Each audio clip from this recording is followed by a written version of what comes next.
Welcome to the Codex.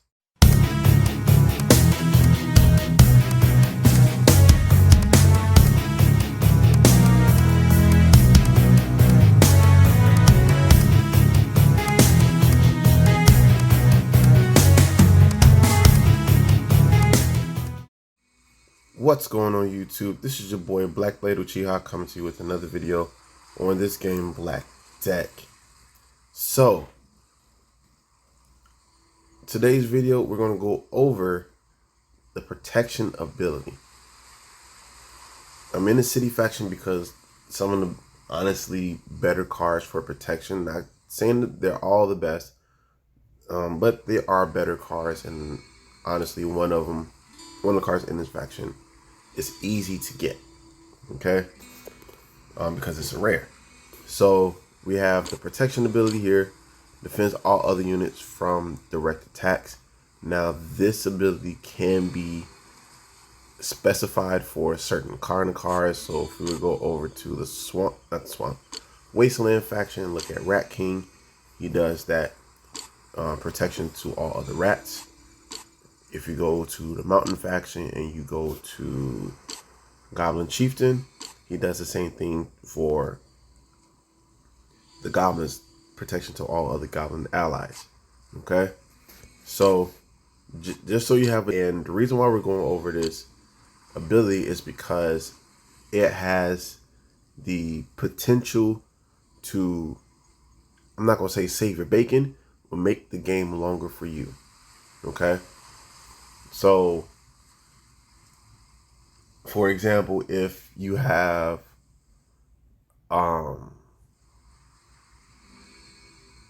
let's just say you have this guy, this Royal Forest Guard. Your opponent has to attack this card first. Or if you have other cards, they will only choose between those two cards to attack first. Right? And depending on how strong you got it, depends on how much longer your game can last. Okay? That's pretty much it.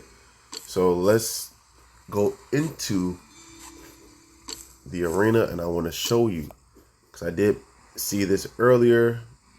We're going to be in the top 30.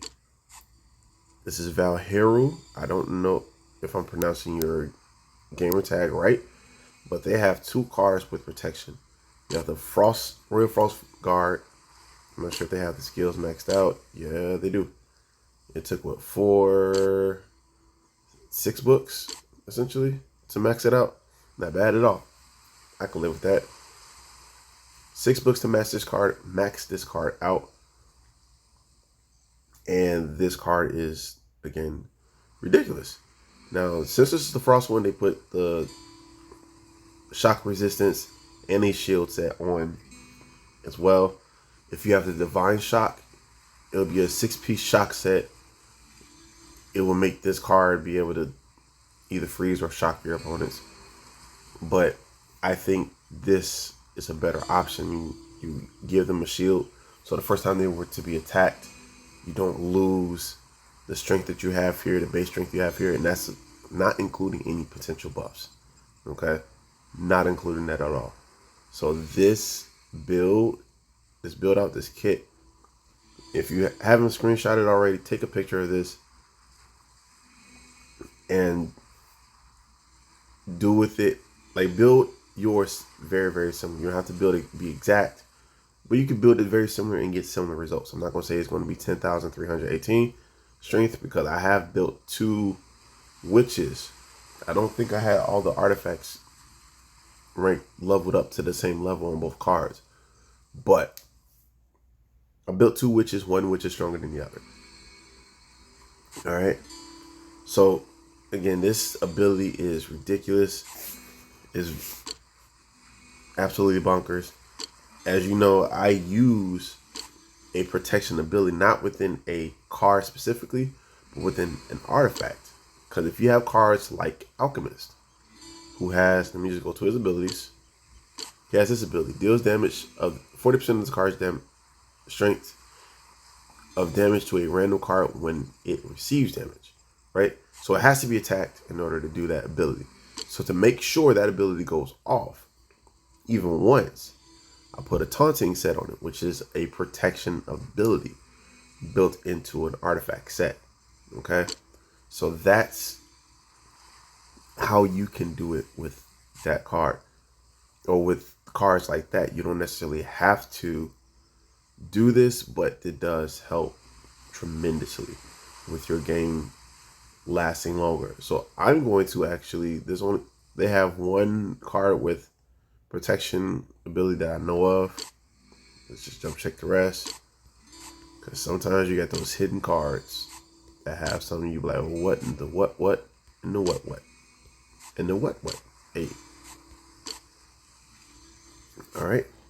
I don't see anything else besides Frost Guard.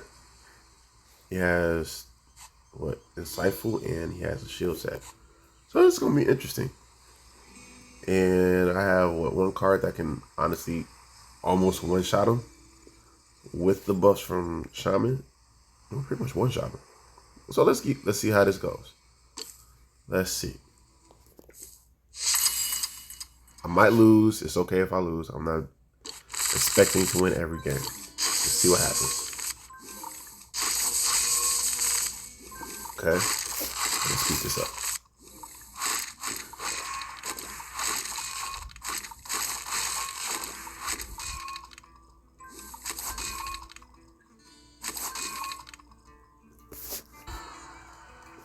I ended up winning that one. Cool. That's one less game I gotta play later.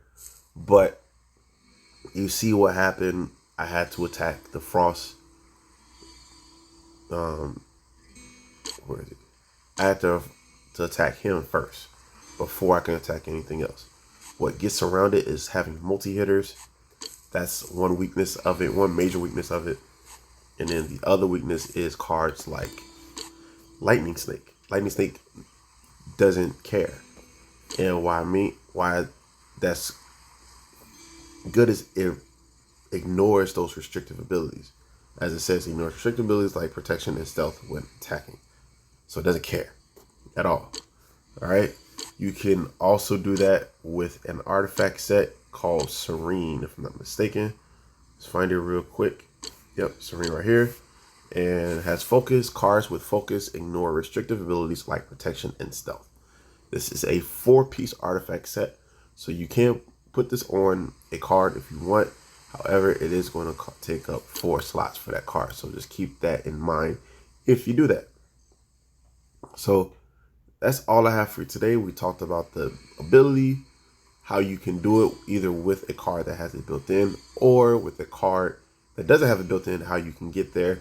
And then also is 2 main weaknesses. Don't forget to like, comment, subscribe. Holla back at your boy. Peace.